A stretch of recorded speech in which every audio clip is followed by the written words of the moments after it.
Oi, gente querida, gente boa, gente amada, que bom estar aqui com vocês. Mais um dia. Infelizmente, essa semana eu não vou poder fazer amanhã, como eu disse ontem, porque nós vamos ter um trabalho de técnicos aqui, melhorando as nossas condições, ainda tem muito a evoluir. Mas a minha alegria diária de estar com vocês é enorme, tão grande.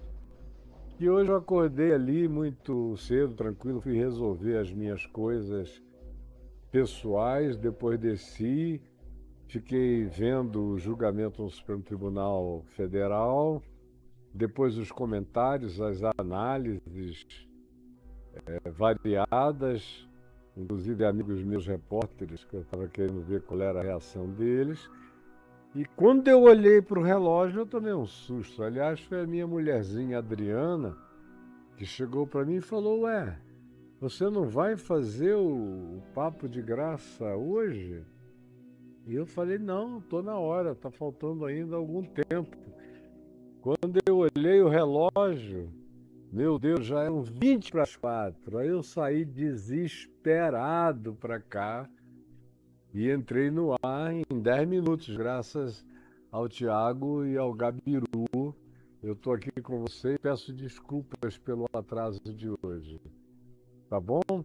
Então, sem delongas, sem perdermos tempo, além do que já foi perdido, eu quero que você se foque aqui em Mateus, no capítulo 5, nessa sequência toda das bem-aventuranças, dos macários do reino de Deus, dos prósperos, segundo o Evangelho, não segundo o cristianismo, não segundo as igrejas, não segundo os pastores que aprenderam a se tornar discípulos de alguns gurus que davam significado e importância absoluta ao dinheiro que eles recebiam como sinal de prosperidade dos membros das suas seitas nas décadas de 60, o que acabou criando um espaço enorme para a teologia da prosperidade no mundo desenvolver o que desenvolveu e criar essa tragédia universal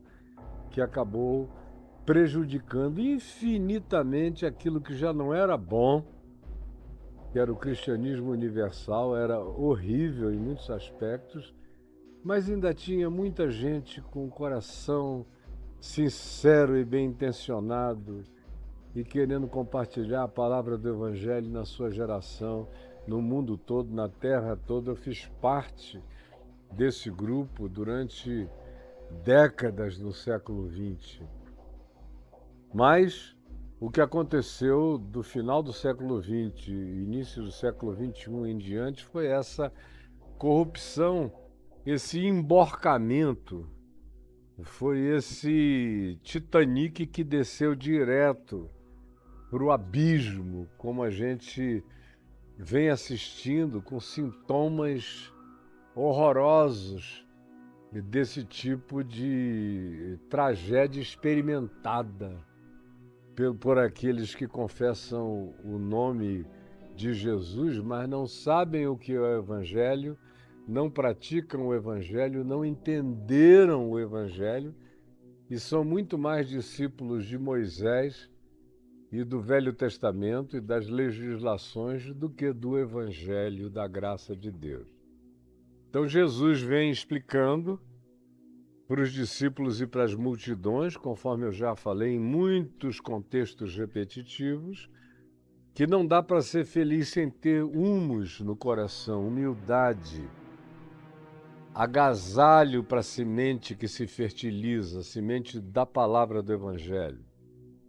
Não dá para ser feliz sem solidariedade humana. Paradoxalmente, há uma felicidade no choro solidário, há uma consolação divina nessa manifestação.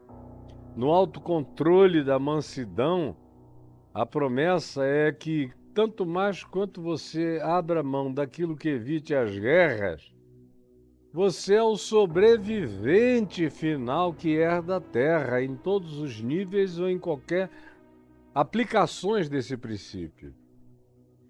Também não há prosperidade sem busca de igualdade. Eu não estou falando de igualitarismo, mas de diminuição da iniquidade, de promoção da equanimidade, da equidade, da justiça. Não dá para ser feliz olhando apenas para o próprio umbigo e esquecendo da multidão de dor humana à nossa volta e espalhado pela terra. Do contrário, você se volta sobre você mesmo e a vida voltada por si mesmo é a própria prática existencial do que inferno significa. Inferno, sobretudo, significa uma vida alienada de Deus e casada com o narcisismo diabólico mais profundo que pode habitar o nosso ser e nele crescer. Assim como ninguém pode ser feliz sem ter misericórdia, sem ter um coração que se condoa da dor, da miséria, do próximo, da necessidade humana. Além do que, ao assim fazer, a gente estabelece um critério de acolhimento celestial da nossa própria vida. Os misericordiosos alcançam misericórdia. Não dá para ser feliz, não dá para ser Macários, não dá para ser próspero sem ter um coração limpo, com a mente suja, com o espírito poluído, com atitude perversa. Não existe chance, não existe ground, não existe chão, não existe pavimentação para nenhum tipo de prosperidade, porque só se vai construindo num caminho de espinhos, de maldades, de possessividade doentia, de uma quantidade enorme de distúrbios do próprio caráter, da mente, das emoções, dos sentimentos. É só uma mente limpa, um olhar limpo, uma interpretação limpa que a gente alcança gradualmente vivendo e praticando o Evangelho, é que pode nos colocar nesse estado de bem-aventurança. Os pacificadores, os pontífices, os que estão no mundo não para erguer muralhas nem cavar fossos, mas para construir pontes. Isso é o que garante a felicidade, a verdadeira felicidade. O Macários espiritual é um aproximador de diferentes. E bem-aventurados os perseguidos. Eu falei sobre isso ontem, é algo que deve estar bem fresco ainda na sua mente, no seu coração, e eu vou me poupar de repetir tudo, porque eu quero chegar ao verso 11 e também ao verso 12, que é o que eu vou falar hoje. Mateus, capítulo 5, versos 11 e 12. Vou repetir para você, Mateus, capítulo 5, versos 11 e 12, que nos dizem assim: bem-aventurados sois, bem-aventurados vocês são, bem-aventurados, Macários, felizes espiritualmente serão vocês, quando? Por minha causa. E aí Jesus faz uma distinção entre os perseguidos por causa da justiça, e que tem a ver, eu expliquei ontem repetidamente, com a justiça do reino de Deus. Quando você vive e pratica a justiça do reino de Deus, que carrega todas as implicações do conteúdo do Evangelho, de perdão, de misericórdia, de graça, de bondade, de fidelidade, de justiça, de equidade, de mansidão, de domínio próprio. Quando a gente pratica isso, seja você alguém que pratique confessando o nome de Jesus, o Cristo, ou não, pode ser um ateu, pode ser um agnóstico, pode ser um indivíduo de qualquer outro grupo humano ou sem identificação alguma. Mas se por um milagre desse sopro do Espírito Santo que sopra onde quer, sem acepção de pessoas, que procura homens e mulheres de boa vontade, gente que tenha prazer naquilo que seja espírito e verdade, aonde quer que estejam, em qualquer tempo, passado, presente ou futuro, e que pratiquem e que busquem, valorizem os significados do princípio do Evangelho, ainda que não tenham sabido que foi do Evangelho que eles se originaram, mas assim mesmo os pratiquem e venham a ser por eles e por tais práticas perseguidos. Jesus disse: vocês são felizes. São felizes por manterem a integridade dessa consciência, desse caráter, dessa prática e por promoverem esse alinhamento de consciência, de sentimento, emoção, atitude e comportamento. Sejam vocês quem vocês forem, sabendo da informação ou não, com pregação ou sem pregação, com ensino ou sem ensino, mas se vocês foram ensinados pelo Espírito de Deus, cuja palavra, como diz o Salmo 19, e Paulo aplica isso em Romanos 10, como eu já falei aqui na sequência do nosso ensino diversas vezes, onde essa palavra de Deus, de perspectivas transformadoras, não apenas a palavra da mímica natural da soberania de Deus no cosmos, mas ele diz que por toda a terra se faz ouvir a sua voz, e em Romanos 10 faz uma associação de natureza soteriológica a essa compreensão, mesmo que o indivíduo não tenha sido informado do conteúdo do Evangelho, ele ouviu a voz e se respondeu à voz.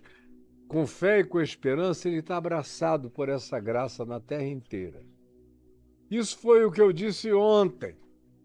Vale para quem sabe e para quem não sabe, para quem confessa com consciência e para quem não confessa porque não teve consciência de quem originou esse princípio da maneira mais explícita possível, que é Cristo Jesus.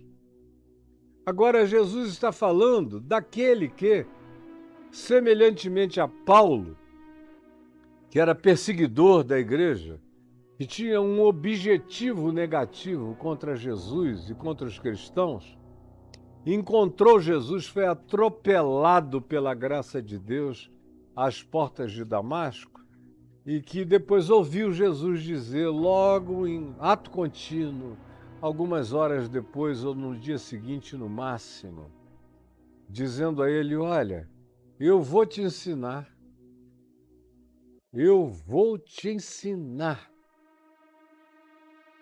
Quanto importará para ti, está lá em Atos 10, o sofreres pelo meu nome. Você vai ser uma demonstração universal do significado de alguém que vai ser triturado pela religião, pelos judaizantes, pelos judeus fanáticos, por aqueles que, semelhantemente a você, desenvolveram um ódio enciumado dos discípulos de Jesus e que tem em você o pior inimigo das crenças judaicas originais deles. E vão perseguir vocês, e, na realidade, quem quer ter um mínimo de conhecimento de história sabe que os grandes perseguidores não foram os romanos, nem foi qualquer um outro povo, nem foi qualquer outra instituição, não foi nenhuma outra ideologia, não foi nenhum postulado filosófico greco-romano, não foi nada disso. Os grandes perseguidores, os perseguidores cotidianos, a perversidade diária, o desconforto de todo dia, na existência de Paulo, era provocada, os promotores da justiça da perversidade religiosa contra Paulo eram judeus fanáticos ou cristãos judaizados, chamados de judaizantes, e que queriam construir um híbrido do evangelho genuíno de Jesus com toda a lei de Moisés, como se fosse possível juntar as duas coisas. O que Paulo sabia que era impossível. O que o escritor de Hebreus sabia que era impossível. As cartas de Paulo são abundantes nesse sentido. A gente vê nos evangelhos Jesus deixando bem claro que aquelas realidades todas, a lei era, como Paulo veio a dizer depois, ela santa, justa e boa. Ela só era absolutamente impraticável na objetividade e na subjetividade. E agora vem Jesus e institui a possibilidade de que a gente aprenda princípios de vida que sejam praticados e que não sejam praticados olhando para o próprio umbigo, para moralismos autoglorificantes, mas fossem praticados manifestando amor por Deus no próximo. Por isso tudo tem a ver com perdão, com misericórdia, com amai os vossos inimigos e orai pelos que vos perseguem, com não julgueis para que não sejais julgados, com todos os princípios e mandamentos do amor praticado no Evangelho. Esse é o ensino a ser praticado e praticado, muitas vezes em silêncio e outras vezes explicitamente declarando e confessando a origem motivacional da prática, que é Jesus e o seu Evangelho, como Paulo fazia. Paulo vivia o Evangelho e frequentemente dizia para tudo e para todos, em todas as oportunidades que ele tinha de anunciar qual era a matrix daquela informação, de onde ela se originava para ele. E é nesse caso que nós estamos falando aqui, porque Jesus diz: bem-aventurados sois vós, são vocês, cada um de vocês, quando por minha causa, quando por objetivação completamente vinculada a Jesus e a consciência dele em nós, e a vida dele em nós, e a presença dele em nós, e o Espírito dele nos habitando, não como teoria doutrinária, mas como realidade existencial, pulsante, real. Em mim, em você, em quem quer que queira andar e viver com ele. Sempre que for assim, e que vocês sejam perseguidos por minha causa, quando eu sou a causa do ódio que se criou a respeito de vocês, ou as injúrias que vocês venham a receber, não sejam fruto do mau comportamento de vocês, da idiotice de vocês, da burrice de vocês, do fanatismo de vocês, da ignorância de vocês, das expressões raivosas e persecutórias de vocês. Quando é assim, vocês estão sendo perseguidos justamente, ou seja, com justiça, porque vocês são os anti-evangelho insuportáveis.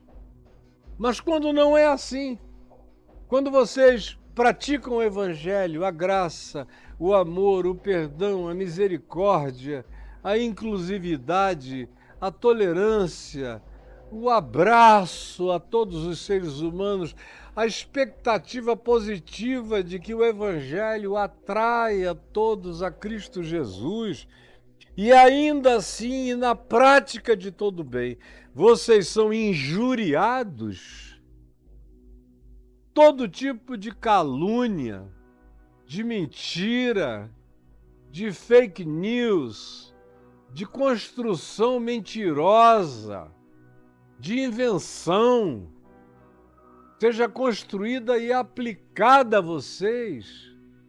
Quando isso acontecer, sempre que acontecer, e vier também com as perseguições inerentes a tais injúrias, e também com as mentiras, com as invenções, com as narrativas construídas para serem coladas em vocês, para fazerem vocês a antítese da verdadeira tese do Evangelho que vocês pratiquem e encarnem, quando tudo isso for mentira dos outros e do ódio dos antagonistas contra vocês, e eles ainda acrescentarem todo tipo de mal, de ódio, de maldição, de desejo de extermínio, de extinção, de silenciamento perene de vocês, macários vocês são, quando for assim.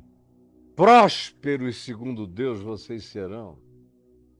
Bem-aventurados, felizes espiritualmente, porque gente dessa natureza não se felicita porque tenha muitas pedras preciosas, não se felicita por causa do dinheiro que acumulou, nem dos bens que guardou, não se felicita por causa dos poderes de influência política ou empresarial que consigam.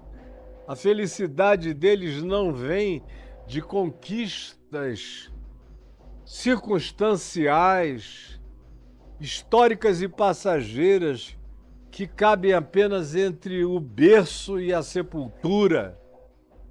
Quando não seja esse o caso, mas vocês sejam pessoas que encarnem esse Evangelho de Jesus, bem-aventurados vocês são. Por isso, quando tudo isso de ruim for feito contra vocês, não murmurem, não caiam em autopiedade, não se tornem coitadistas, gente que sofre de coitadismo. Não se transformem em seres autovitimados. Ao contrário, transformem isso em glória. Em glória, como disse Pedro. Não seja nenhum de vós perseguido como malfeitor, como ladrão, como mentiroso, como perturbador da paz, como desonesto, como entes sem caráter, mas ao contrário. Se vocês forem perseguidos pela prática do bem, pela encarnação do Evangelho de Jesus no cotidiano da vida de vocês, gloriem-se. E aí Pedro afirma uma expressão linda, dizendo, porque sobre vós, preste atenção nisso, porque sobre vós repousa o Espírito da glória, o Espírito da Shekinah divina, o Espírito da glória e de Deus, está pousado sobre vocês. Então regozijem-se, exultem, o que nos coloca numa condição existencial totalmente diferente do significado de prosperidade, de felicidade ou de conquista do ponto de vista da mundanidade que corrompe os significados da vida. Segundo Jesus disse nos evangelhos e falou aos discípulos, para eles não se esquecerem jamais que aquilo que era elevado entre os homens era abominação diante de Deus. Está lá no Evangelho de Lucas. Você, se não sabe, já devia saber disso há muito tempo. Portanto, a prática do Evangelho implica numa contracultura de significados e de valores. É por isso que Jesus diz, quando tudo isso, que do ponto de vista do mundo, da sociedade que glorifica apenas os sucessos, as famas, as posses, as propriedades ou as influências poderosas estiverem ausentes da vida de vocês e vocês estiverem sendo perseguidos pela mentira, pelo oposto, pelas antíteses do que vocês próprios vivem coerentemente no Evangelho, não se entristeçam. Ao contrário, regozijai-vos. Essa é uma palavra que no hebraico superabunda nos salmos. E em Jesus algumas vezes, quando ele diz, regozijai-vos porque é grande o vosso galardão nos céus.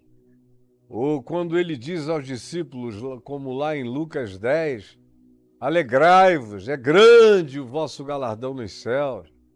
Alegrai-vos, não porque os demônios se vos submetem, mas porque os vossos nomes estão arrolados nos céus. Alegrai-vos.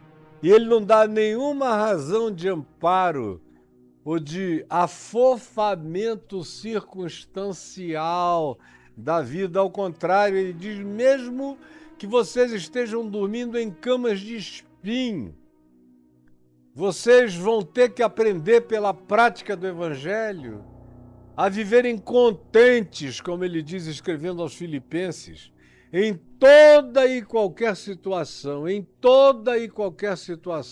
de um extremo a outro, das circunstancialidades favoráveis às mais desfavoráveis, porque o contentamento de vocês não decorrerá de circunstâncias, nem de afofamentos, nem de cafunés. O contentamento de vocês virá dessa eclosão do Espírito da vida, das fontes de água viva esguichantes de vocês, eternamente.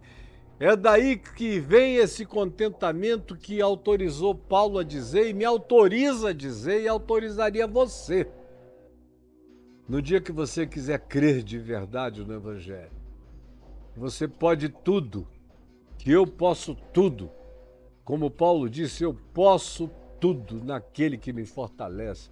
Posso aguentar um extremo da vida, outro extremo da vida, as circunstâncias todas, porque eu sou habitado por uma paz que excede as circunstâncias, que excede ao entendimento e que transcende aos significados imediatos e passageiros do espaço-tempo. Regozijai-vos e exultai, que é algo que coloca a gente naquele estado de pululância, como um cervo feliz no campo, saltando, como dizem os salmos, como as alimárias do campo, exultando diante do Criador. Exultai! Deixem que a realidade existencial dentro de vocês seja como uma mola que catapulte vocês para as dimensões mais sublimes da apropriação de fé que cada um de nós pode ter, que não é uma construção teórica, é uma possibilidade palpável, tangível e apropriável para quem crê. Portanto, regozijai-vos quando tudo for contrário, mas vocês não forem contrários ao Evangelho, vocês forem totalmente de acordo e vivam em acordo com a prática da palavra e por causa disso sejam perseguidos, sejam objeto de tudo que aquilo que já foi aqui descrito, regozijai-vos e exultai, porque é grande o vosso galardão nos céus. É grande e é indescritível. E está para cima de toda definição, concepção, elaboração, sublimação, qualquer forma de construção imaginária ou sublimemente ficcional. É tudo completamente pálido, é tudo opaco, é tudo em parte, é tudo sem visibilização total nem profunda, é tudo ainda relativo.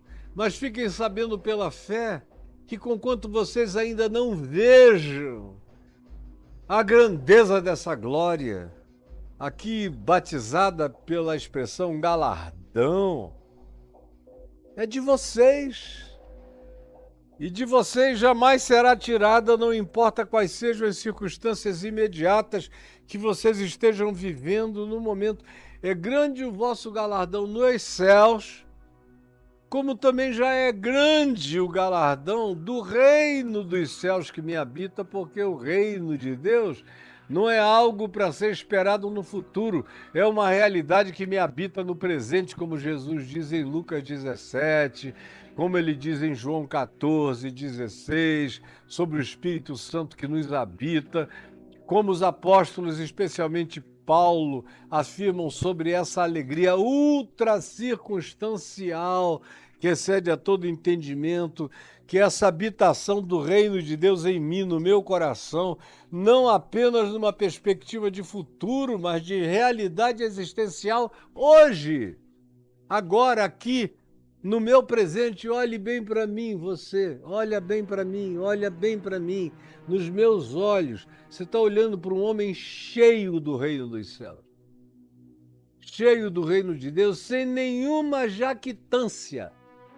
É a simplicidade infantil da minha fé que me faz garantir isso a você, que me faz viver, experimentar e andar como um quebra-gelo atravessando os polos do mundo, sabendo que eu vou chegar, de acordo com a minha vocação celestial, a atingir a plenitude do meu chamado, que é me tornar um Cristo de Deus, é me tornar um herdeiro pleno de toda a herança de Cristo Jesus, de me tornar um pequeno Cristo, de me tornar um ser cristificado, que já está em processo de cristificação no espaço-tempo e que vai atingir a plenitude dele quando essa plenitude que transcende o espaço-tempo me abraçar definitivamente e for me colocando nas múltiplas dimensões das moradas infindáveis e das experiências inconcebivelmente sublimes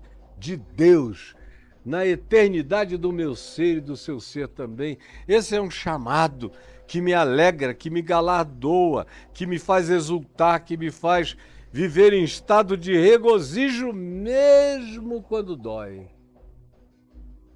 Que me faz viver em estado de regozijo mesmo quando mentem sobre mim, me injuriam, me perseguem, imaginam mal a meu respeito. Eu sei que existem milhares que pensam desse modo contra mim por causa de Jesus, porque Jesus se transformou numa pessoa insuportável, não para os ateus da terra, nem para os agnósticos do mundo, nem para os membros das outras religiões planetárias, mas, sobretudo, Jesus é a pessoa mais desconfortável no cristianismo ocidental, que é discípulo de Moisés e do Velho Testamento, mas não suporta o Evangelho. Como milhares de pessoas têm me dito nesses 50 anos de pregação do Evangelho, que é o tempo do meu ministério pregando até o dia de hoje, em 2023. Gente que diz: Caio, tudo que você diz é lindo, é maravilhoso. Eu não sei se você vive isso, mas para mim o que você prega é impraticável.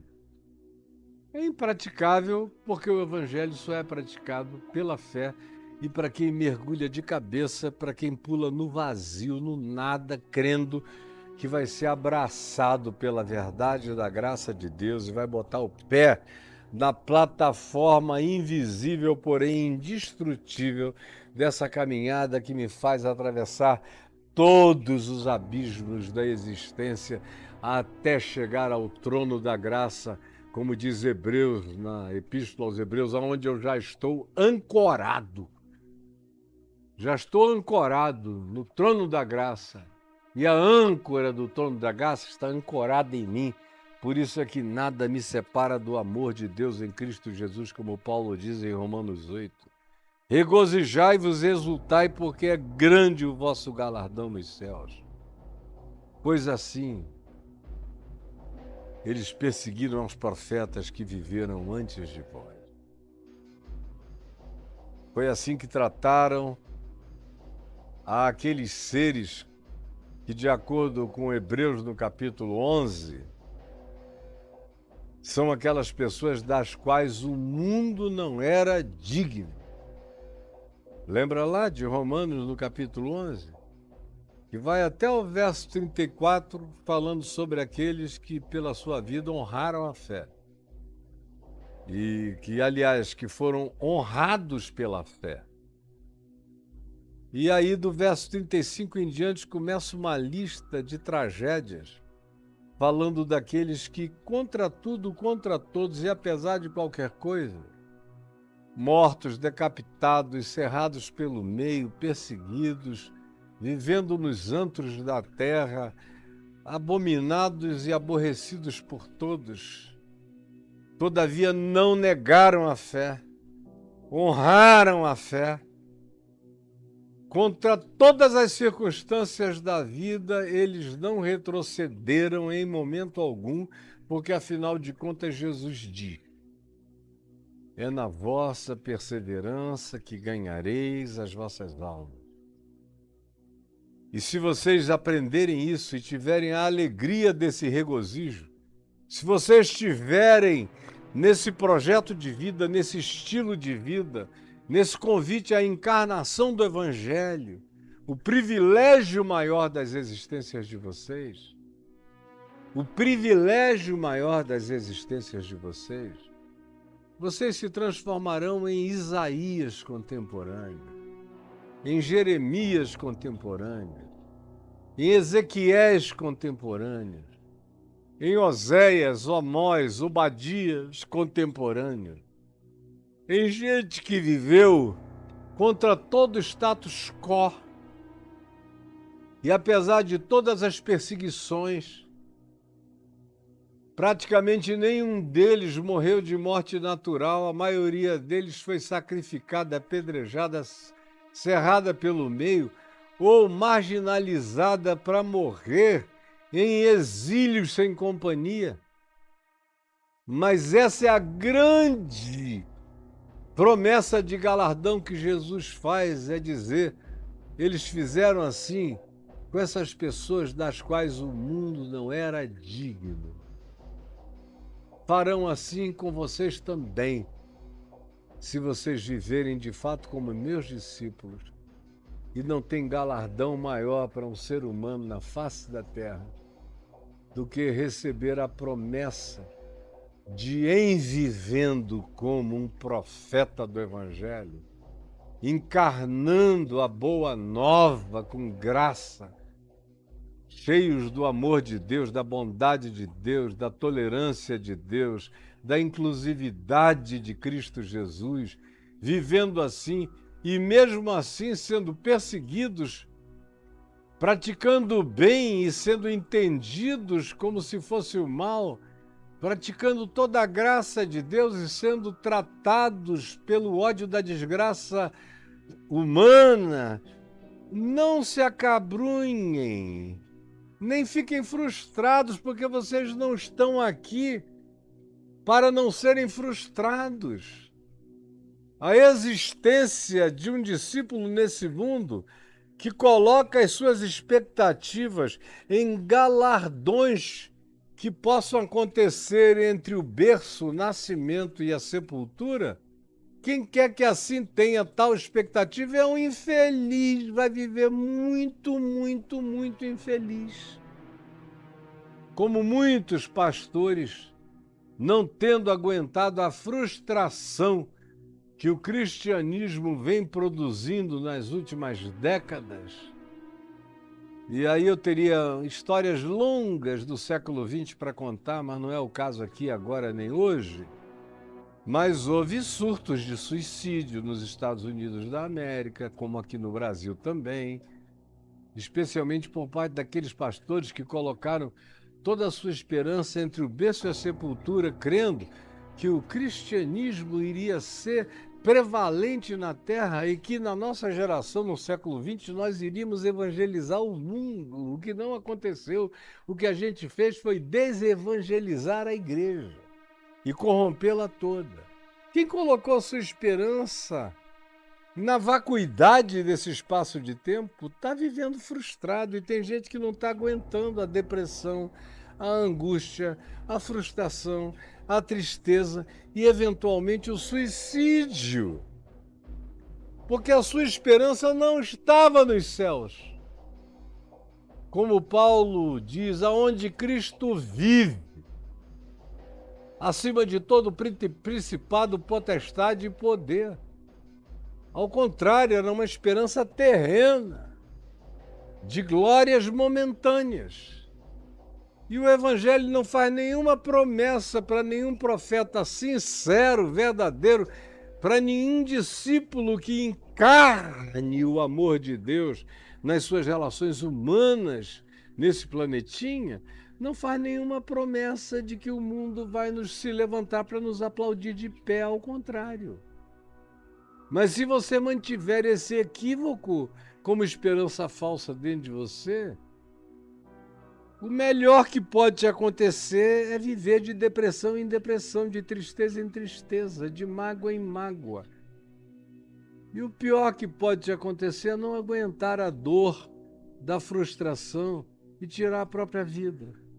Como eu vejo dezenas de pessoas que eu conheço, gente boa, mas que não transcendeu no Evangelho segundo Jesus.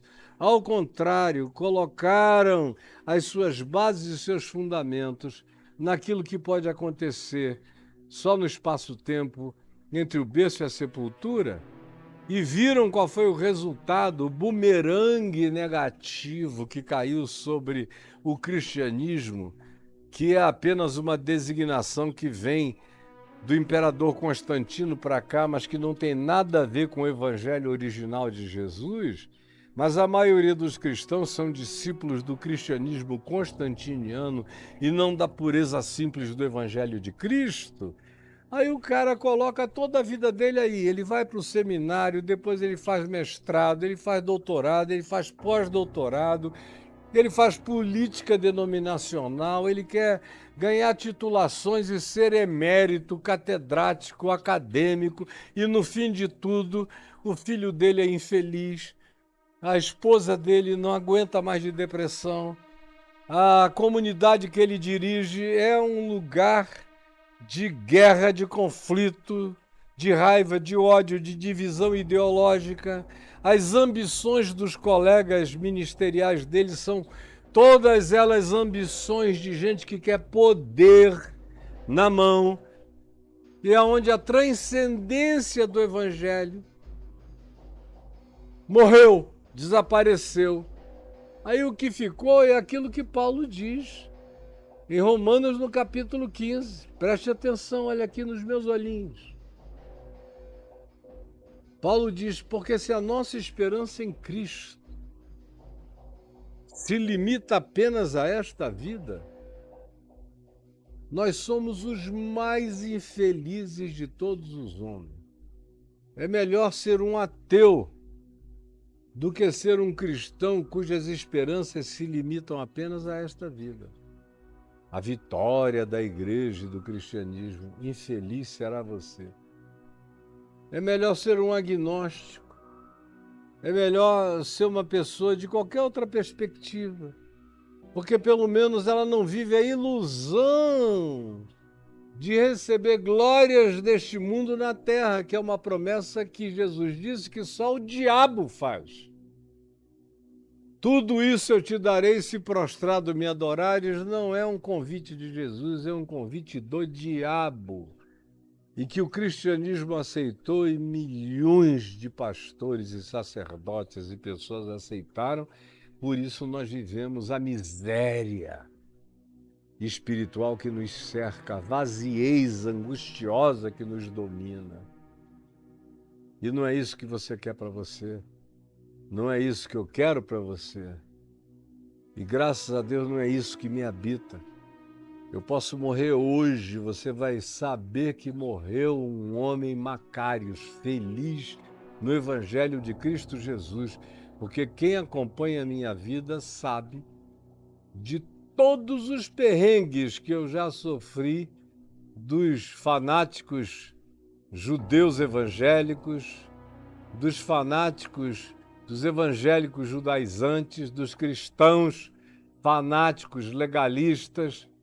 Já sofri e sofro perseguições de todo tipo e as tomo como motivação do meu regozijo, da minha exultação espiritual, da minha afinidade relacional e fraterna com os profetas que viveram antes de mim.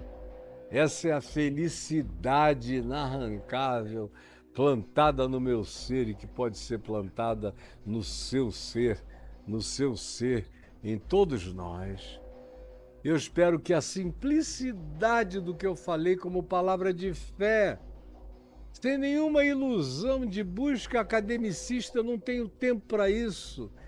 Nós estamos vivendo tempos curtos no espaço-tempo planetário, na civilização humana. Não dá para ficar perdendo tempo como eu vi hoje, um rapaz fazendo uma defesa de que Jesus, que é chamado de um carpinteiro, o Evangelho de Marcos, o Evangelho de Lucas, o Evangelho de Mateus, está traduzido como carpinteiro. Ele estava lá advogando. Eu vou provar para você que Jesus não era carpinteiro, que a palavra usada é a palavra que designa arquiteto, construtor de uma casa, de uma fundação até o telhado. Aí eu falei, você acha? Então legal, mas e daí? Em que isso muda a vida de quem? Transforma o coração de quem? Dá esperança a quem? Tira o medo de morrer da alma de quem? Coloca a alegria de viver em quem? Consola o espírito de quem? Anima o ser para atravessar todas as calamidades históricas seguindo o prêmio da soberana vocação de Deus em Cristo Jesus, que é me tornar semelhante a Ele. Portanto, esquecendo as coisas que para trás ficam e prosseguindo para o alvo, como Paulo diz em Filipenses 3.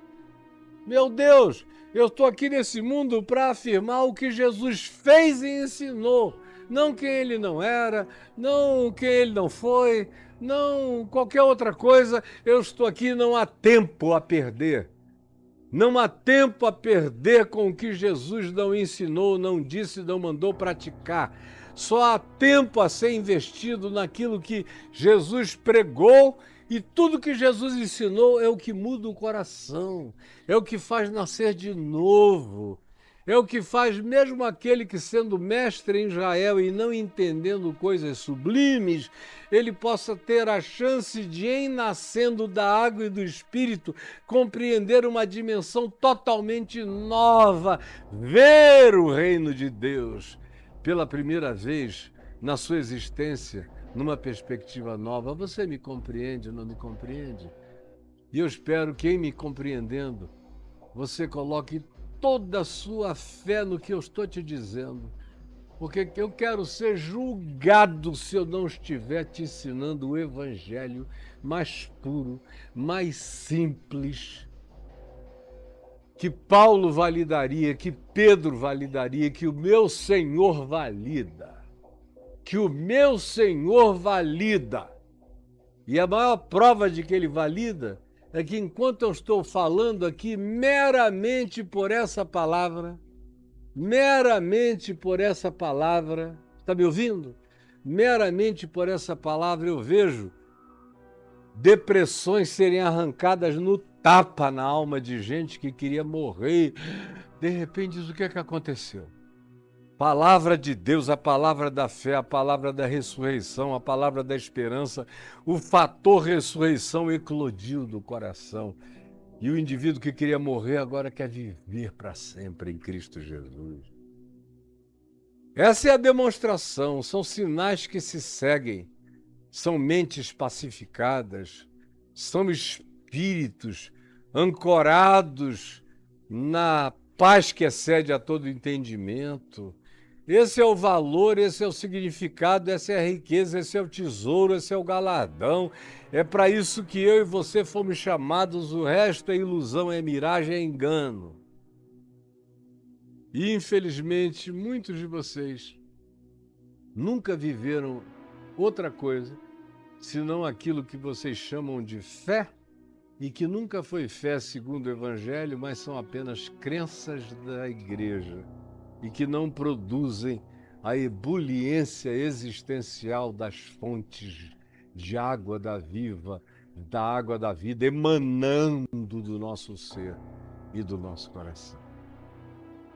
Senhor Jesus, eu te peço, eu sei que eu estou diante de ti, que tu me habitas. Eu estou orando, falando para fora para ser ouvido pelos que me veem. Mas eu sei que a nossa conversa é aqui dentro. Meu diálogo contigo é aqui dentro. Tu me habitas, tu cresces em mim. Tu foste gestado em mim. Tu cresces na maturidade do Filho de Deus no meu ser, amadurecendo a minha vida como Filho de Deus no mundo, na terra, até eu mergulhar na plenitude absoluta de todas as coisas. Eu te peço que assim como tu tens trabalhado com verdade transformadora na alegria do meu coração, tu faças isso no coração de pessoas aqui e no mundo inteiro. É o que eu te peço com toda a força do meu ser, em teu nome, Senhor Jesus. E com a alegria de que o Espírito Santo está soprando em toda parte. Muito obrigado. Em teu nome, meu Senhor amado. Amém e amém. E você que me assistiu hoje aqui, daqui a pouco o Instagram vai cair ali, ele só aguenta 1 hora, mas quem está me assistindo nas outras plataformas vai ter até o final, e eu quero só pedir a você que preste atenção nesse GC, nesses caracteres que passam por aí no monitor que você está vendo, onde tem o Pix da manutenção do meu ministério. E eu quero pedir a você, brasileiro ou gente que fala português e que me ouve no mundo inteiro, para aceitar o meu desafio de me ajudar a levar o Evangelho em inglês e em diversas outras línguas para a terra toda. Isso deve começar daqui a 1 mês, 2 meses no máximo. E vai ser para a terra toda. E eu espero que você me ajude. E aí ajude este ministério. Não tenho barganha nenhuma a fazer, não tenho nada para trocar você, não tenho promessa nenhuma a lhe fazer. É um privilégio que eu estou lhe oferecendo. Se para você isso é um privilégio, ajude. Se não é, fique longe. Porque a minha alegria é fazer tudo o que eu faço com aqueles que, com alegria, entendem essa participação como um privilégio espiritual, sem barganha com Deus nem com ninguém. Agora, se não for o seu caso, siga em frente, Deus te abençoe, a palavra é de graça e é da graça e é para todo mundo. Agora, tem um outro Pix aí também que está escrito, se você quiser ajudar o Caio, a mulher dele, a família dele, a vida dele, eu não sou sustentado por ninguém, por organização nenhuma, eu me fiz livre disso por decisão pessoal há muito tempo atrás, para ter a liberdade de pregar o evangelho no qual eu creio. Eu me desliguei de tudo que eu presidia e eu presidi muita coisa, praticamente tudo no Brasil e muita coisa nas organizações mundiais do século XX na Terra. Fazia parte dos boards of directors, fui chairman de várias coisas e tudo, mas eu quis largar tudo para ter a liberdade simples. A mesma que eu tinha com 18 anos de idade, de ir por todos os lugares e pelos antros da terra e pregar o evangelho com toda a liberdade do meu ser. É isso que eu peço, que você se una a mim e àqueles que estão me ajudando. Eu não faria isso sozinho. Tem um grupo de pessoas me ajudando, gente querida e amada.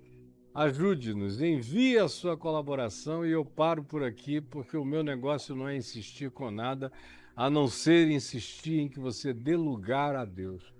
dê razão a Deus segundo o Evangelho que eu tive o privilégio de anunciar para você mais uma vez no dia de hoje. Grande beijo para todo mundo. Deus nos abençoe. Amanhã eu não estarei aqui porque é sexta-feira e, eventualmente, nós vamos ter algum trabalho de técnicos aqui com os nossos equipamentos, mas eu volto com todos vocês na terça-feira que vem, em sequência, no verso 13, vós sois o sal da terra, e aí vamos em diante, como a gente está vindo desde o capítulo 1º, verso 1º do Evangelho de Mateus. E você vai me acompanhar o resto da vida, porque eu vou até o capítulo 28, no último versículo.